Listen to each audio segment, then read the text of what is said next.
Hello and welcome to the fifth episode of Racing with UoNRT. Today, you're joined by our new guest, Jyoti, who is the head of the racing team solar car department. Hello, Jyoti, how are you today? I'm doing very well, thank you very much. So, as I mentioned before, you are the head of the racing team solar car department. Could you give us a brief overview as to what your role involves? So I see the oversee the development of both the solar car itself and also the team. So that involves looking at the technical aspects of the vehicle, so mechanical and electrical side, but also looking at the team, saying, okay, we have these competitions, so either in Belgium, Italy, Australia, how can we get the car and the team there? It's the solar challenge. It's not just about the car, it's about the team as well. So, from my understanding, the solar car team didn't really exist when the racing team was first formed. No. So, how did the idea come about? Who planted the seed? So the team started about 3 years ago. So when I first joined the university, they literally, so two of the lecturers came together. One of them was involved with the event and went, I really want the University of Nottingham to be part of this. And spoke to the team principal at the time, so Chris Mount, and was like, we want to have this car. We've got an event next year. We're going to go, we're going to base it off a Renault Twizzy, so Mhm. a car which already exists, and we're just going to take a package and we're going to update it and we're going to have a car ready to race in a year's time. As it's developed, it's a lot harder, but that's how we started off. It came up with ideas going, we've got a year to make a car that can drive from the north to the south of Australia through the middle of nowhere. But for a variety of reasons, the event was cancelled and was transferred onto. We just went onto a different tack. That is honestly the best way to start a project, going, I like the competition, I want to be a part of it. How did the team cope with it? Because I'm assuming a year isn't enough to go through the development process, the design process and building the car itself and doing that to a good quality. It's so we building a car from scratch is a huge challenge. We knew it was a challenge because we had the experience with the Formula Student team, but we thought, okay, we can take that knowledge and go, rather than building completely from scratch, we'll take a car that exists and we'll just try to make small tweaks to it, make it a, a solar powered car. Mhm. However, the scale of those little tweaks, they all were intermingled and then it turned into a much larger challenge than anyone could have expected. And it was it's a huge engineering challenge, and it's a challenge and an opportunity to take what we've learned in lectures and just apply it. And I think the team, stood up to that challenge and have done fantastic job. Having the opportunity to apply what you learned in lectures in terms of the theory into a practical sense is always a great opportunity to have. But in terms of managing the amount of work that they had, how did the team kind of cope with it? Because in the world of engineering, a year to develop a car is basically no time at all. Yeah, so a large part of the design work was done as part of a third year group design and make. So in mechanical engineering, your third year, if you're doing a master's, you do a group project. Mhm. And so we split the car into four key sections. So there was the chassis team, suspension, aerodynamics, and then the mechatronics, now declared as the powertrain team. And so each team had their focus, and they started off um, in November. They were given the design brief saying we're trying to optimize a Renault Twizzy to make it into a solar powered car.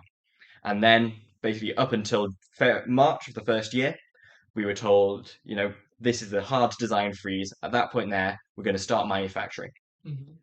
And that cascaded down to the point in which we went, okay, in I think by May time, we went, okay, we're going to start manufacturing all the parts. And at that point in time, we got a confirmation from the event organizer saying this event is going to be cancelled due to COVID. The restrictions in Australia at the time weren't conducive to having an international event with teams from all over the world Yeah. to coming to participate. Alongside those GDMs, there was a group of volunteers that were just doing the odd bits and bobs just to basically fill the gaps where those four major subsystems where they were lacking effectively. You mentioned COVID. It obviously had a massive impact on everyone's lives over the past few years. How did the team manage? How did the team cope with it? I'm assuming a small part of the engineers did feel quite relieved because it did give them some time. Yeah, I wouldn't have been able to put in nearly as much time um, as I could due to COVID, but I think that a lot of the engineering challenges, when they're just in the primary design phase, they're okay because you have CAD, and that CAD is a fantastic tool that you can use to visualize a part. However, going from um, just straight design to design for manufacture and assembly is a huge step up. You don't realize when you're just making small changes in CAD that actually you can't do that with a regular manufacturing technique. You can't saw to that level of precision that you're designing to, or more often than not, you can't actually get your screwdriver to a place where you need to, you know, to attach a screw into. And it was a huge challenge. The biggest challenge we had was people weren't able to go into the workshop. So we Mm, had the Renault Twizzy chassis, but we weren't allowed to go in to see it. And it right. wasn't until February where we were actually allowed to go in to the workshop, at which point we realized that a lot of the design work that we had done was for a was for the most up to date version of the Renault Twizzy, and the car was a previous generation of Renault Twizzy. So a lot of the points that we had designed off were in completely the wrong location, and so it was a huge blow, something which wouldn't have happened if we couldn't foresee because we weren't allowed able to go into the workshop due to the regulations at the time. And yeah, it was a huge challenge, but due to the nature of online work, we were able to freely share information, and actually, and to a large extent, the team was a lot better off in terms of dealing with sharing information online, the way in which we run our meetings in terms of design. A lot of them are done online because rather than having 20 people crowded around one small screen, Mm. everyone is in the comfort of their own homes with their own laptops or potentially even on their desktops where they're running a much more powerful computer. And yeah, it's been a huge learning opportunity and been had its challenges because you're not able to go into a workshop and not able to just go, hmm, is this actually going to work? So on the open day, they showed us the solar car, and it looked absolutely alien. But I guess that is the effect aerodynamics has on a car. I was just wondering, in terms of the powertrain and the system in itself, I'm assuming with my limited mechanical engineering knowledge that some parts of it is powered by the solar panels on top of the car, and some parts of it is solely a battery powered powertrain. Yeah, so the way it works, so any electric vehicle, I'll start there. So a battery is supplies DC current, so direct current. Motors, however, need an alternating current. Hmm. So you need to have something that converts your direct current to your alternating current. That's called an inverter. Hmm. And then that alternating current will then go to a motor, Hmm. and our car is quite special in the sense that we use in-hub motors. So the so rather than having um, a some form of transmission, there is no transmission. It's just the motor is attached straight to the wheel. So basically a gear ratio of one, and it just goes straight there. And it's one of the great joys of electric vehicles is there's only one moving part. The one moving part is the motor. If that's not working, then if your car's not working, it's something It's electronic. It's not a mechanical failure, most yeah. likely, and that's how any electric vehicle works. Of course, there's the electronic control units that can control the inverters. They can control basically the brains of the car. There is the solar. It is a solar powered car, of course. We have a 5 square meter solar array on the top, and that effectively tops up the battery pack. So roughly, I think it's about 20% of our energy will come from solar panel. The rest of the 80%, probably probably 75%, if I remember the math correctly, will be from the total storage pack. One thing I don't know if your viewers know is there are two classes of solar car. There is the cruiser class and the challenger class, and they both have different aims, different objectives, and effectively we don't need to have all our power coming from the sun. We can just use the battery pack where necessary, but it's still 1,000 kilometers on a single charge, driving at 75 kilometers per hour. Yeah. It's still an really incredible feat, even if you're saying but 75% of the energy is coming from your battery. Still 25. You wouldn't make the distance if you didn't have these solar panels. Yeah, I completely agree. Especially with the fact that solar panels, residential ones, have a maximum efficiency of 20%. It's a massive feat to travel that far and at that speed as well. Also, as you've kindly mentioned, the event happens in Australia, but how does the event actually work? So the event works. So the primary event is this epic 3,000 kilometer journey from the north to the south of Australia, so Darwin to Adelaide, through the outback, middle of nowhere. Something breaks, it's up to us to fix it. We start on the Saturday, and the stopwatch starts at 11 a.m. And we drive for as long as possible up until 5 o'clock. At 5 o'clock, there's a cut-off point where you have to stop the car wherever you are. You take it to the side of the road. You put a cone down where you left the car, and that is where you will start the next day at 8 o'clock the next day. And so at that point in time, you'll be able to make tweaks onto the car, but after a certain point in time, you have to go, okay, we're going to leave the car where it is, and we're just going to go off. Along the route, there are certain control stops where it is mandated that you have to stop for at least 30 minutes, and then those 30 minutes you are not allowed to touch the car. Right. So it's in classic racing, it's called park firming. Hmm. So you're not allowed to touch the vehicle, and it's giving the team a time just to relax, recuperate.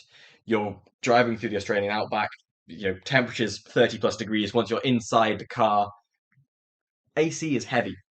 You're not in an air conditioned little box inside the solar car, so it's giving the drivers a time to relax, recuperate. On the driver's side, you need to have at least 5 drivers, and each driver can drive for at most 2.5 hours. It should be 2 hours. Yeah. So you're not going to be driving for extended amounts of time. You have to have a break between the driving stints, and that's the way it works for 3,000 kilometers day in, day out. For cruiser classes, which is what Izzy is, um, you get 2 charging stops of roughly 1,000 kilometers in, and yeah, you finish your day there potentially at about 5 o'clock.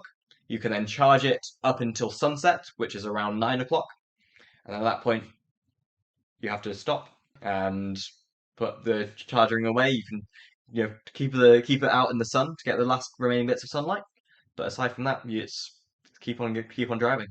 How long does it take to complete the whole challenge? They reckon it will take roughly 4 to 5 days, depending on your car. We predicted we would take 5 days. We wanted our challenge for our team was to complete the event. Yeah. Because we are a very new team to this, and we just want to go, okay, completing this amazing feat. We would be the first British team to complete this challenge, I believe, in the past 15 years. And yeah, just completing the event in itself, getting to the event is a feat within itself. I say that there's this 5 day period of racing, but there's an entire week beforehand where the car gets checked. From solar panel to the tires, making sure everything is rule compliant, making sure everything is safe, making sure everything is up to standard, so that it's safe to drive, so that you can prove you're not going to be a danger to the occupants, to the other road users, to pedestrians. making sure that we have everything that we need to keep everybody safe. And getting the car to that point, getting the car from Nottingham to Australia, it's a huge challenge, and it's one that you know is incredible to be part of. Before I further dig into what actually happens in Australia, I think it's important to also explore how you get the car to Australia in the first place. Yeah. So that is, in communication with companies that do logistics, and we say, look, we're in Nottingham, we want to get to Australia, and depending on teams' budgets, either it'll be shipping, so putting on a cargo ship, it takes it would the actual journey time is about a month and a half. However, that's just sheer amount of time taken. If you take into consideration, stopping off at ports, the car's not going to be moving the entire time. We say 2 months.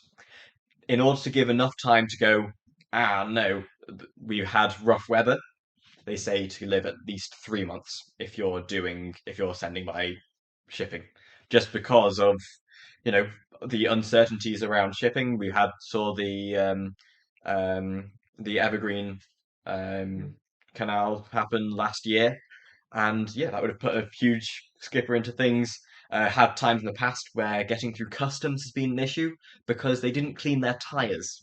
So there was a bit of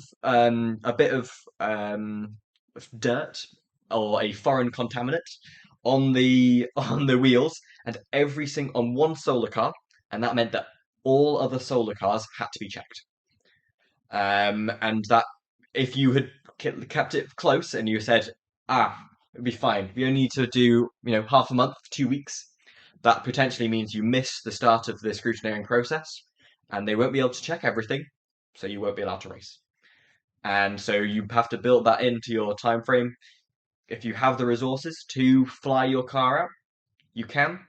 Of course, we are also solar powered cars. We are electric cars, and so actually sending a battery pack, batteries are inherently dangerous. And so they have to be treated as such and they have to be respected. And there are rules and regulations around sending batteries. And so, you have to be wary of those, and potentially that might add complications, making sure we have all the correct documentation. So it's not just about getting a car onto the trailer. You need to make sure you have all the right documentation behind it, saying, what is exactly inside. Um, of course, there's the car, there's the team. In terms of getting the team to the event, not just the car, you also need to have, if we're going in the middle of nowhere, it's not like Formula Student where something breaks, you go to your nice warm pits in Silverstone. You're in the middle of nowhere. Yeah. What tools are you going to use? If you need to fix something with a 13 mil spanner, you need to remember to bring with you a 13 mil spanner. If you need a saw, you need to bring the saw with you.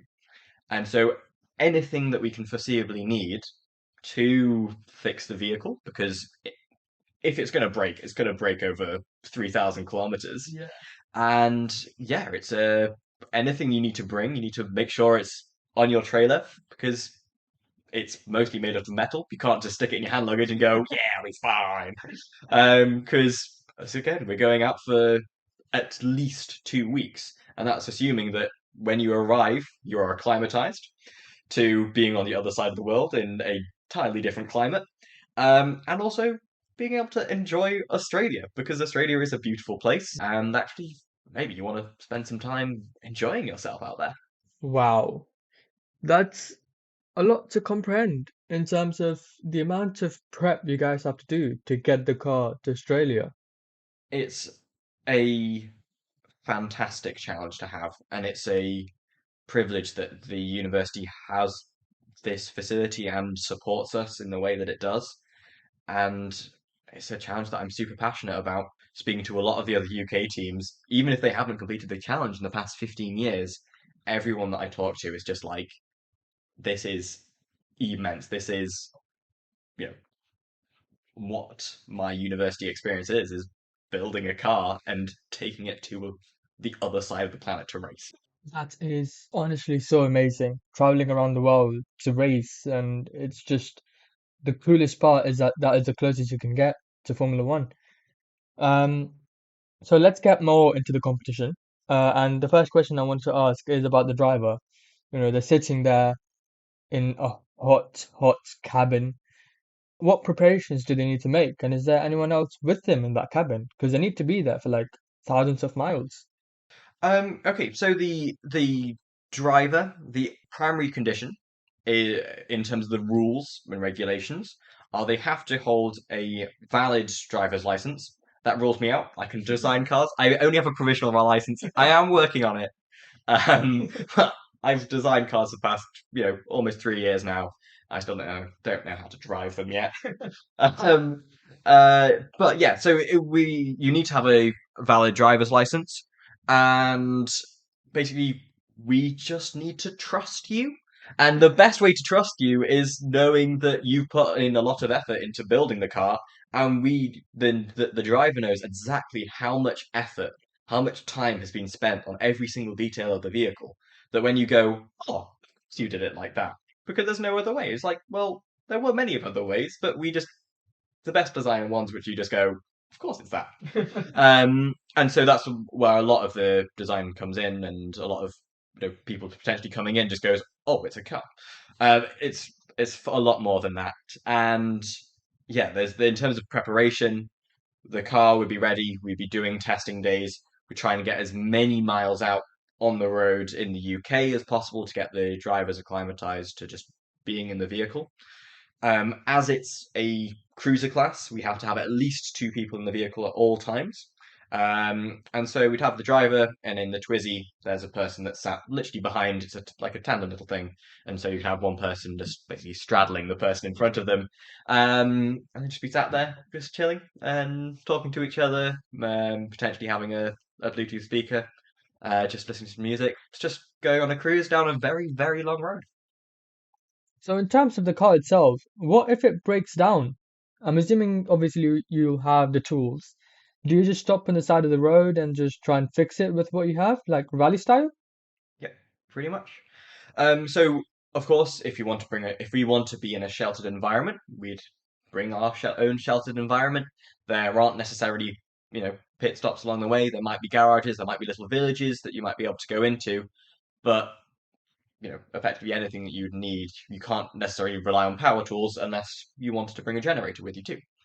And so it's, all within the scope of what resources that you have available, what the resources the team has, and effectively, yeah, if the car breaks down, it's up to you to go, actually, can we foreseeably fix this on the side of a road? Or do we have to say, okay, we're gonna, you know, put the car onto a trailer, drive it to a place where we can find more adequate shelter, um, and just know that our effectively the score that we get for completing the challenge would be reduced because we had to trailer the vehicle. Or do we say this fault that has occurred is catastrophic? We will not be able to solve this problem, so we will have to, withdraw from the competition. Is something which we, hopefully would never ever see, but it happens. It's a really demanding race, and yeah, it's you never know what problems might occur. You can predict all you want, you can risk assess, but when the push comes to shove, you have no idea what's going to happen. Yeah, definitely. So you mentioned the point system. How does it actually work? So, in the rules and regulations, there is an exact formula they have for cruiser class. It's all about energy efficiency. It's all about that. So, what they do is they take the amount of energy that you use, they take the distance that you traveled, and they also take um, so energy used, distance traveled, and you divide that by the number of occupants that you have in the vehicle. So we'd have two people in the vehicle. The next generation of solar car that we have is designed for four people, so hopefully that would reduce the score even more. However, with more people, you have to have additional safety measures to protect every single occupant. So potentially your car gets heavier, it's larger, so your frontal area gets larger, so therefore potentially your energy consumed will go up. So it's all a balancing game that you have to play. And so there might be times where you go, actually, if you have more people in your car, you have four seats in your car, you might go, actually, we can save 60 kilograms for this particular stint, So our energy efficiency will go up, but the number of occupants will go down. Is it worth it? And so that's where, it's not just a case of putting your foot down on the accelerator. You have to be clever. You have to think about what your strategy is going to be. And it's not just about what speed you're going at, it's how many people you have in your vehicle. When are you going to stop? Do you choose to, drive further to an actual place to a campsite, or do you just go stick your go off the side of the road, camp on the side of the road, and and stay there? Wow, I mean, listening to that, it just seems a lot more interesting than Formula Student. Yeah, a Formula Student has its perks, definitely. But I don't know. It's the reason why I joined the team. I joined Solar Challenges because I just went, no. I mean, the amount of strategy and the level of thinking that goes behind this, and the fact that you're going to spend days in the outback, is just not an experience that you'll get anywhere else. No. All right, so let's part with Australia for now, and let's start a new segment that I recently introduced. I mean, I think this is the third segment I introduced. Hopefully, this one doesn't go in the bin either. This is called Boyfriend of the Week. If you are a fan of Donut Racing Show, or if you've listened to the Tuesday sports show that I hosted, then you'll know that Boyfriend of the Week is where we ask our guest to name something or someone that he really liked as he worked with the solar team over the past few days. And it's basically anything he liked, anything he found interesting about the car or any people that he worked with, and basically just giving them or that a shout out on this show. So, Jyoti, who was your boyfriend of the week? Um, I think it's gonna be my electrical technical lead, Sever. He's been, amazing over the past few years. He's really stepped up, learning entirely new coding software to get up to grips with, our motor control system, the electrical control unit, the power the inverters, how they're programmed, and he's been the bedrock of the electrical team along with Amy. And I've spoken to him. He said I've literally spent the past 4 5 hours winding inductors by hand, almost 1,000 turns just to make this car work. He's done that once, and now he realized that he needs to do it another 5 times. And he just said, but at the same time, it's gonna make the car work, and there is the end goal is getting the car to this fantastic competition. And I think just hearing that, just going, damn, this is inspiring me to you know put even more effort into getting this car to a raceable state. What a man. Shout out to Seva. Great dedication shown from him to get the car working and to get the car to a raceable state. We have now come to the point in the podcast where we ask our guest the optional question, and Jyoti has chosen to make some predictions about the 2023 F1 championships, both the drivers and the constructors. So, Jyoti, what are your predictions? I don't know. I Formula One team. I like Mercedes just because they have a nice livery. Um, I think they're pretty nice. I know they're based in the UK, but then same with a lot of teams. So I'm gonna go with them. They're a nice, safe bet. But then also maybe it's just because they've been doing well for the past, however 8 years or so. So it could be there. I'm just jumping off that particular bandwagon. But yeah, their liveries looks nice. So I'm assuming the Silver Arrows, who have, to be fair, gone with the Darth Vader theme this year around.